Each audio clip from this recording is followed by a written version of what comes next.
Galvanize, it's all about your who, not what you do. Does this business sometimes get a hold of you and you lose that? It is challenging at times because I think a lot of it too is there's a social media element to all of this, right? Where you're online and you're trying to maintain sort of a role, but you can't let it define you. Hayley, the reporter, Hayley, the on-air presence is great, but that's not Hayley. However, I do like to say I like to be the same person in both, and who you see on camera, I like to think is the same person off camera. But for me, it has been a challenge. It has been a struggle, and I think there are a lot of things that contribute to it, and so you sort of have to find your way and give yourself grace and navigate through it.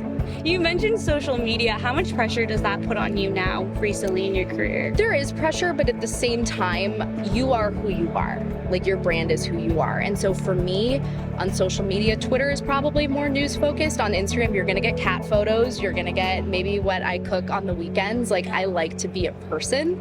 And I think when you talk about the who, that's it, right? A lot of my actual static feed is photos of my job and everything like that. Stories is more fun.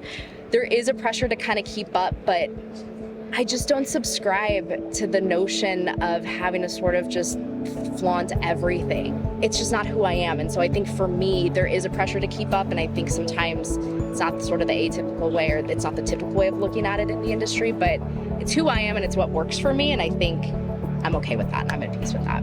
Do you feel like earlier on in your career you had to almost pretend to be someone that you weren't? I think so, and I think that's a lot of sort of what we get caught up in when we're young here, right? Is, we have to sound a certain way, we have to look a certain way, we have to put on the reporter voice and do all those things, and then one day you're like, stop, that's not it.